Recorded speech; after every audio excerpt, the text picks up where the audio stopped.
السلام علیکم۔ ہم ناول سٹارٹ کر رہے ہیں حالم، جو اس کا پارٹ 21 ہے۔ وان فاتح کی رہائش گاہ پہ بھی بارش تھم چکی تھی۔ سارا گھر پانی سے نہایا ہوا تھا۔ ایسے میں وہ ابھی تک اسٹڈی پر بیٹھا تھا، پیچھے کو ٹیک لگائے وہ بظاہر پرسکون لگ رہا تھا، مگر جیسے کھڑکی کے شیشے پہ گدلے پانی کی لڑیوں کے نشان جم گئے تھے، اس کی سوچیں بھی ایسی ہی دھندلی ہو رہی تھی۔ میرا اگلا کارڈ کیا ہوگا؟ مگر میرے پاس کوئی کارڈ بچا ہے؟ اس نے سر جھٹکا۔ خیر، کارڈ بہت سے ہوتے ہیں، میں ان لوگوں کے سامنے کبھی نہیں جھکا۔ کوئی وان فاتح کو کنٹرول نہیں کر سکتا، نہ پہلے کر سکا ہے۔ اشر کے ساتھ بھلے ساری دنیا آ کھڑی ہو، مجھے گرا نہیں سکتا وہ۔ ہارتے وہ ہیں جو ہار مان جاتے ہیں۔ اشر سمجھتا ہے کہ جدوجہد کے لیے سیاسی طاقت حاصل کرنے کے لیے بے پناہ پیسہ اور تعلقات ضروری ہیں، سالوں کی محنت، لوگوں کو خوش کرنا اور اشتہار بازی کی مہم، یہ سب انسان کو مقصد تک لے جاتی ہے۔ ایش نہیں جانتا کہ عظیم مقاصد کے لیے عظیم قربانیاں بھی دینا پڑتی ہیں۔ میں نے اس سفر میں آریانہ کو کھویا ہے۔ اشر نے کیا کھویا ہے؟ اس نے میز کے کنارے رکھا فوٹو فریم اٹھایا۔ اس میں ننھی آریانہ ہیلمٹ پہنے گھوڑے پہ بیٹھی دکھائی دے رہی تھی، ہنستے ہوئے ٹھوری اٹھی ہوئی تھی اور سامنے سے دو دانتوں کا خلا دکھائی دے رہا تھا۔ یہ اس دن کی تصویر تھی جب آریانہ کھوئی تھی، اور کوئی نہیں جانتا تھا کہ آریانہ کے ساتھ اس روز کیا بیتی تھی۔ اسرا بھی نہیں، سوائے وان فاتح کے کوئی نہیں جانتا تھا۔ دل کے اس کونے میں جہاں پہلی اولاد کے نام کا خانہ ساری عمر کے لیے وقف ہو جاتا ہے، بہت ڈھیر سارا درد اٹھا تھا۔ اس خانے کو کوئی پر نہیں کر سکتا، اور اولاد چلی جائے تو بھی وہ خانہ ویران سوگوار رہتا ہے۔ کسی بھی قسم کی خانہ پوری کا انتظار کیے بغیر صبر بھی آ جاتا ہے، ڈپریشن کا فیز بھی نکل جاتا ہے، آدمی مضبوط ہو کر آگے بھی بڑھ جاتا ہے، مگر رات کو سونے سے پہلے، نیند کی وادی میں ڈوبنے سے پہلے، پلک جھپکنے سے پہلے وہ خانہ ہر رات پکارتا ہے۔ وہ غم کبھی نہیں جاتا، شکل بدل جاتی ہے، کیفیت ڈھل جاتی ہے، مگر واللہ وہ غم ساتھ نہیں چھوڑتا۔ اگر اب میں ہار مان گیا تو سمجھو آریانہ کی قربانی رائے گاں گئی۔ پھر اس نے گہری سانس لی، فریم واپس رکھا اور موبائل اٹھایا۔ چند لمحے بعد وہ فون کان سے لگائے۔ جب یہ الفاظ ادا کر رہا تھا تو چہرے کی مسکراہٹ سچی اور اطمینان اصلی تھا۔ عبداللطیف، میں نے ذرا سے شانے اچکائے۔ اشر کے تالاب میں کنکر پھینکے ہیں، اور وہ کنکر کافی بڑے ہیں۔ نہیں، پریشانی کس بات کی؟ وہ ہلکا سا ہنسا۔ تمہیں معلوم ہے، سیاست تھرل کے ساتھ اور بھی دلچسپ ہو جاتی ہے۔ تم اگلے کچھ دن کے واقعات بہت انجوائے کرو گے۔ پھر دوسری طرف کچھ سن کے رکا اور سوچتے ہوئے چہرے کی لو کو انگلی سے رگڑا۔ میں صرف اشر کو مصروف کر رہا ہوں۔ فاتح دنیا کو مثبت سوچ سے دیکھتا ہے۔ مجھے تو اپنا اور ملائیشیا کا مستقبل بہت روشن نظر آ رہا ہے۔ وہ جتنی چالیں چل لے، میرے ہاتھ کوئی نیا ریکارڈ لگ ہی جائے گا۔ فی الحال میں صرف ایک جگہ مار کھا سکتا ہوں، اور وہ ہے فنڈز کی کمی۔ مجھے پیسے چاہیے ہیں۔ نہیں، میں امیر دوستوں کے عطیات قبول نہیں کر سکتا، نہ قرض لینا چاہتا ہوں۔ نہیں، مجھے اپنی بیوی کے پیسے بھی نہیں چاہیے۔ میں ملاقہ والا گھر بیچنے کے بارے میں سوچ رہا تھا۔ ہاں، اس بارے میں کوشش کرو۔ وہ عبداللطیف کا جواب سن کے ہنسا۔ نادر اور قیمتی ہے تو کیا ہوا؟ میرے باپ کا گھر ہے، مجھے وہ بیچنا ہی پڑے گا، سوائے اس صورت میں کہ کوئی خزانہ ہاتھ لگ جائے، میری جو پارٹی چیئرمین الیکشن کا مسئلہ حل کر دے، ورنہ کل سے ہم اس گھر کو بیچنے کی تیاری کریں گے۔ مطمئن اور روشن آنکھوں کے ساتھ وہ ٹیک لگائے خوشگوار انداز اور بے فکری سے مستقبل کا لاہے عمل طے کر رہا تھا۔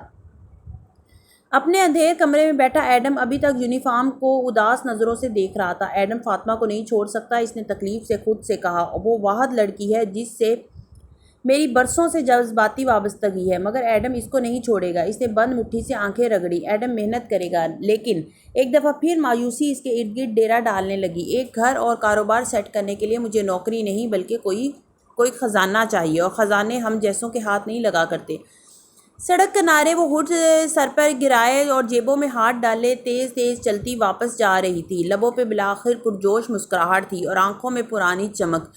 میرے سارے خواب پورے ہو جائیں گے۔ جزیرے کے اوپر پہاڑی کی چوٹی پہ محل، ڈھیروں سونا، ڈھیروں دولت، اور اپنے خاندان اور گاؤں والوں کی مدد کرنا، اور اس کے لیے مجھے کہیں دفن وہ خزانہ ڈھونڈنا ہے جو اس سنہری چابی سے کھلے گا۔ خزانہ صرف میرا ہے، کیونکہ صرف میں جانتی ہوں کہ کوئی خزانہ ایگزسٹ کرتا ہے۔ تاشا کا خزانہ صرف میرا ہے۔ وہ مسکرا کے سوچتی ہوئی قدم اٹھا رہی تھی۔ کوالالمپور پہ اتری روشنیوں سے منور رات اسی طرح بھیگتی جا رہی تھی۔ اگلی صبح کی روشنی جب پھیلی تو سورج نے وان فاتح کی رہائش گاہ کے لان میں ایڈم کو سوچ میں ڈوبا بیٹھے دیکھا۔ وہ گاہے بگاہے کلائی پہ بندی گھڑی بھی دیکھتا، کیونکہ فاتح کے جاگنگ سے واپس آنے پہ اس کو الرٹ ہو جانا تھا۔ کچن میں ملازموں کی ٹھک ٹھک شروع ہو چکی تھی۔ اندر یقیناً بچے اور اسرا ناشتہ کر رہے تھے۔ تبھی گیٹ کھلنے کی آواز آئی تو ہڑبڑا کے اٹھا، مگر نوواد فاتح نہیں تھا۔ پرس کوہنی پہ ڈالے وہ اندر داخل ہو رہی تھی۔ سنہرے بال اونچی پونی میں باندھے، سن گلاسز سر پہ ٹکائے، وہ سفید پینٹ کے اوپر گھٹنوں تک آتی فراک نماز شرٹ میں ملبوس تھی جو ملے لڑکیاں شوق سے پہنا کرتی تھیں۔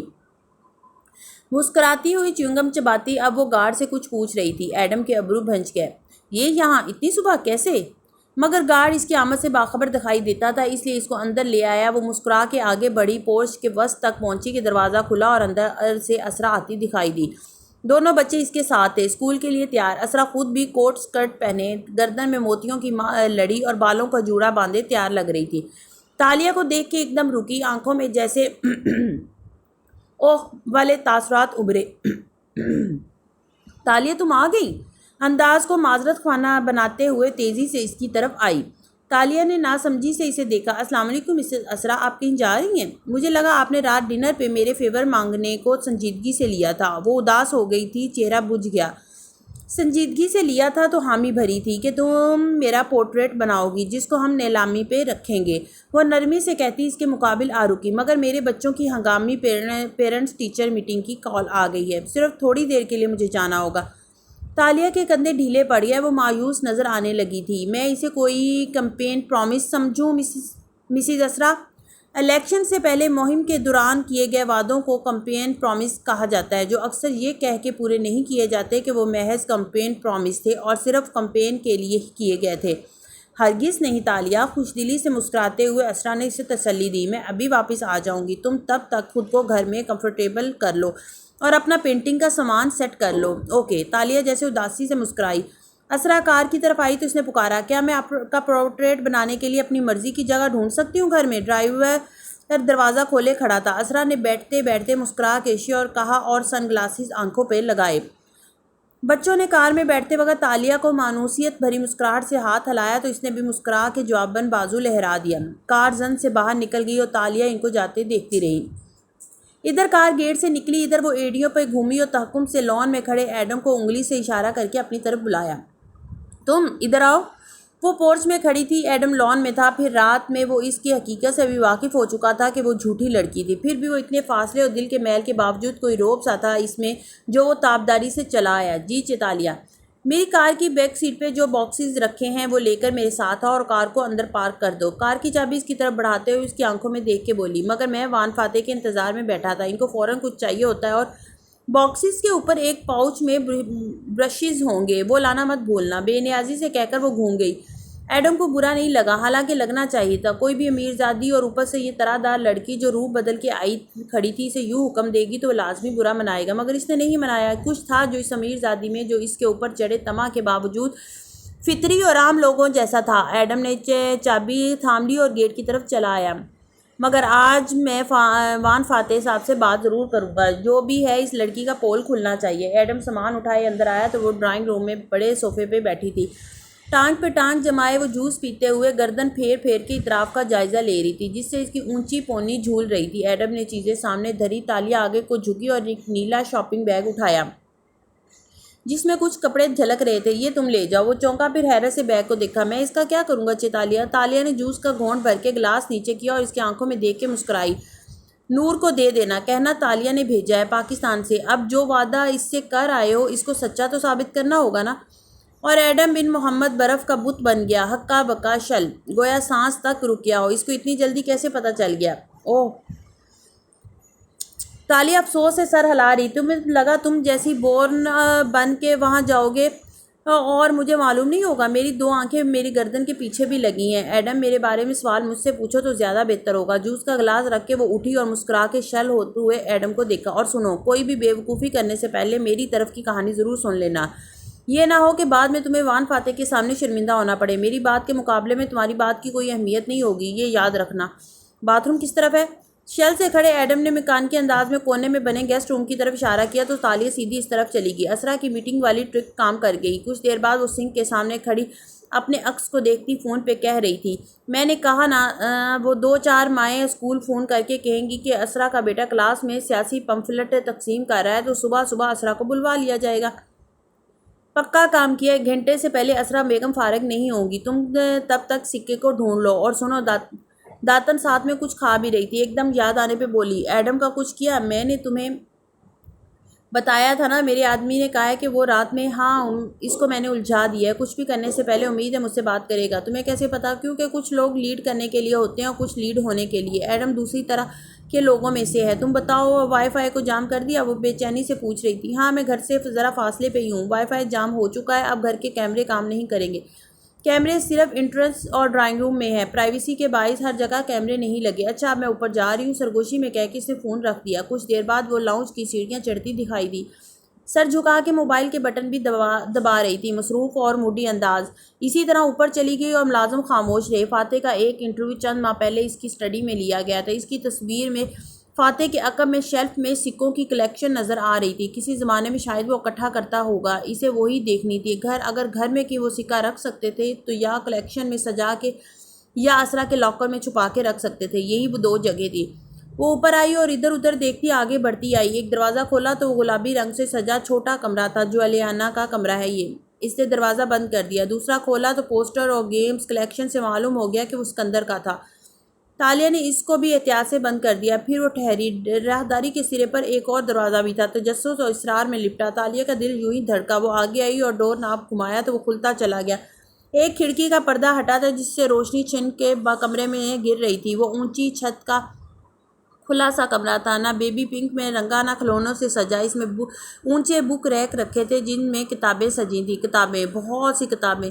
تالیہ نے اندر قدم رکھا اور بتی جلائی۔ کمرہ بالکل صاف تھا، مگر لگتا تھا کہ عرصے سے بیڈ پہ کوئی بیٹھا نہیں ہے۔ کونے میں نفاست سے سجی اسٹڈی ٹیبل پہ اس پہ لکھنے پڑھنے کا سامان۔ وہ آگے آئی، بک ریک کے سامنے رکی، گردن اٹھا کے کتابوں کی جلدیں دیکھیں۔ فیری ٹیلز، فینسی ناولز، ننھے غزال کی کہانیاں، دیومالائی جادوئی داستانیں، 1001 راتیں، الف لیلا۔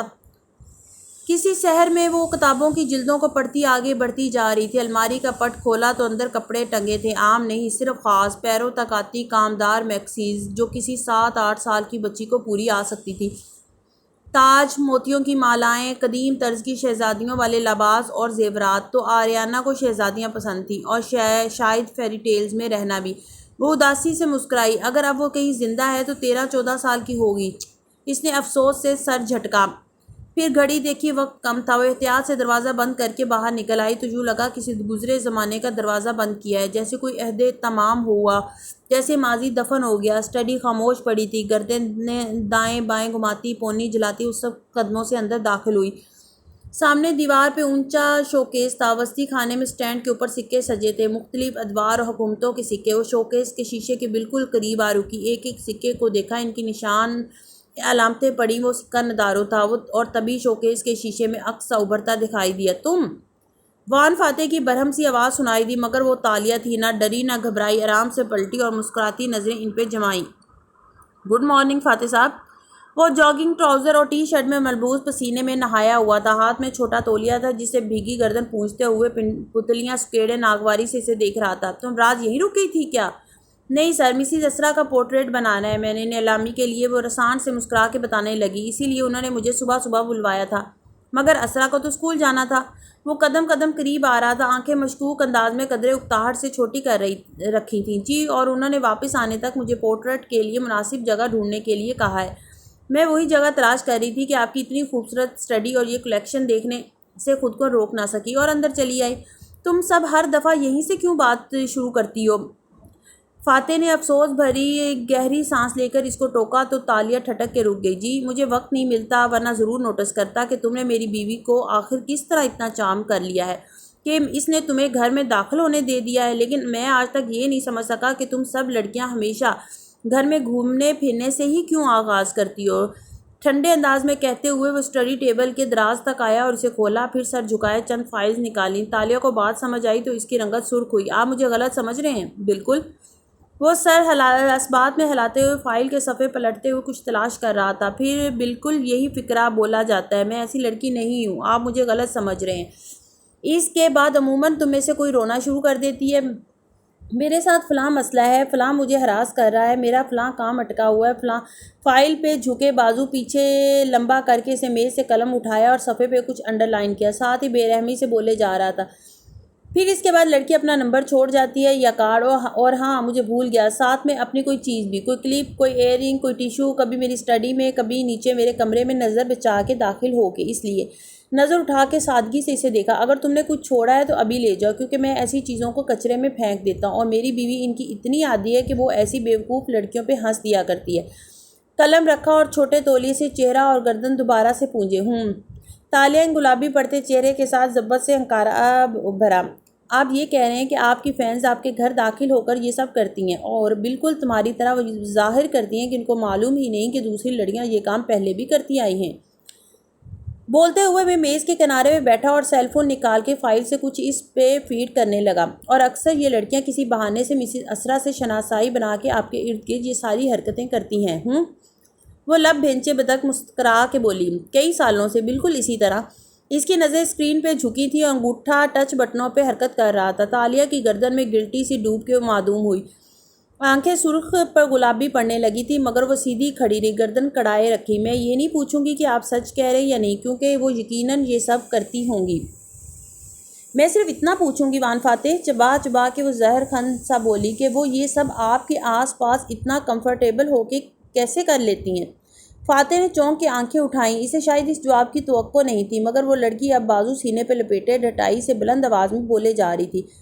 آپ یہ کہہ رہے ہیں کہ آپ اپنی بیوی سے وفادار ہیں، اور یقیناً ہوں گے، آپ کے بارے میں ایسی باتیں ہم نے کبھی نہیں سنی، بہت سچے اور ایماندار ہیں آپ، لیکن ایک بات آپ کو ماننی پڑے گی کہ آپ ان فینس کو آرام سے یہ سب کرنے دیتے ہیں۔ بے شک آپ کی طرف سے حوصلہ افزائی نہ پا کر وہ پلٹنے پہ مجبور ہو جاتی ہوں گی، مگر آپ ان کو یہ سب کرنے دیتے ہیں کیونکہ اس سے آپ کی سیلیبریٹی والی حس کو تسکین ملتی ہے نا؟ تلخی سے مسکرائی تو فاتح کے ماتھے پہ برہمی سے بل پڑے، مگر اس سے پہلے کہ وہ کچھ بولتا، تالیہ نے تیزی سے بات جاری رکھی۔ آپ نے ابھی تک صرف خوبصورت چہرے اور خالی دماغ والی لڑکیاں دیکھی ہیں جو آپ کے ارد گرد منڈلاتی رہتی ہیں اور آپ کے غرور میں اضافہ کرتی ہیں، اس لیے اگر میں آپ کی جگہ ہوتی تو تالیہ مراد سے بات کرنے سے پہلے اپنے الفاظ کو خوب چن لیتی، کیونکہ یہ نہ ہو کہ کسی دن گدرے پانی میں کھڑے ہو کر آپ کو اعتراف کرنا پڑے کہ آپ کو میری ضرورت ہے۔ تیز تیز بولتے ہوئے اس کو سانس چڑھنے لگا تھا، مگر وہ کمال ضبط سے آواز کو ہموار رکھے ہوئے تھی۔ چبھتی نظریں فاتح پر جمی تھی، جو اس کی بات پہ آنکھیں سکوڑ کے اسے خاموشی سے دیکھتا رہا، پھر اٹھا، فائل رکھی اور اس کے سامنے آ کھڑا ہوا۔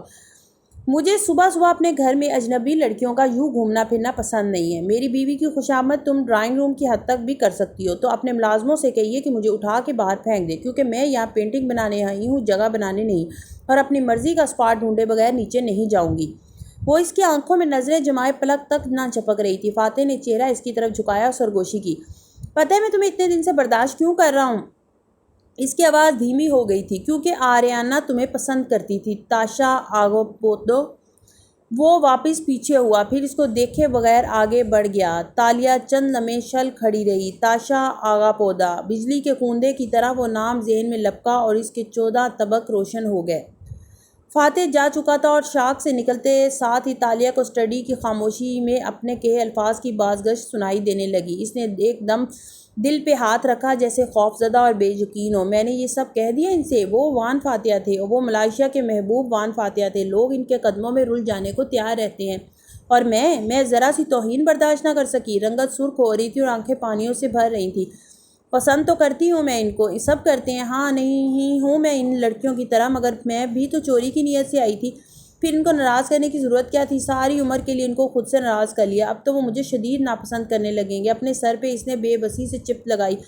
وہ وان فاتح تھے تالیہ، ان کو روز ایسی ہی لڑکیاں ملتی ہیں، اتنا زیادہ کرنے کی کیا ضرورت تھی تمہیں؟ خاموشی سے برداشت کر لیتی۔ اف، تم نے کس کو ناراض کر دیا؟ مگر وہ مجھے ہتک سے دیکھ رہے تھے۔ اندر کی لڑکی نے انگڑائی لی، اور میں ایسی ہتک کسی کی طرف سے برداشت نہیں کر سکتی۔ کیا سچ تھا کیا جھوٹ، اب فرق نہیں پڑتا۔ اس نے آنکھیں رگڑی اور باہر نکل آئی۔ اسرا آنے والی ہوں گی، مگر دل ابھی تک کرلا رہا تھا اور احساس توہین سے کان ہنوز سرخ پڑے تھے۔ وہ ایک قلعہ نما بلند و بالا گھر تھا جس کے چاروں طرف وسیع سبززار پھیلے تھے۔ لان کے کونے میں ایک اونچا ٹیلہ تھا جس پہ لکڑی کی گول کنوپی بنی تھی، لکڑی کے ستونوں کی مدد سے کھڑی اونچی چھتری جس کے نیچے کرسیاں بچھی تھیں۔ وہاں بیٹھے افراد نشیب میں جاتے سبززار اور دور واقع قلعے کا دلفریب نظارہ کر سکتے تھے۔ گھاس پہ چرتے ہرن، ایک طرف ٹہلتا کتا، بھاگتے پھرتے خرگوش، غرض وہاں قدرتی حسن کو بکھیرنے کی بھرپور کوشش کی گئی تھی۔ یہ اشر محمود کے والد محمود بن عزیزی کا گھر تھا، جو اشر کو ترکے میں ملا تھا۔ اشر اس وقت کینوپی کی کرسی پہ بیٹھا تھا اور اس کے سامنے ایک سرمئی سوٹ میں ملبوس دھیڑ عمر گورا چٹا چینی شخص بیٹھا تھا۔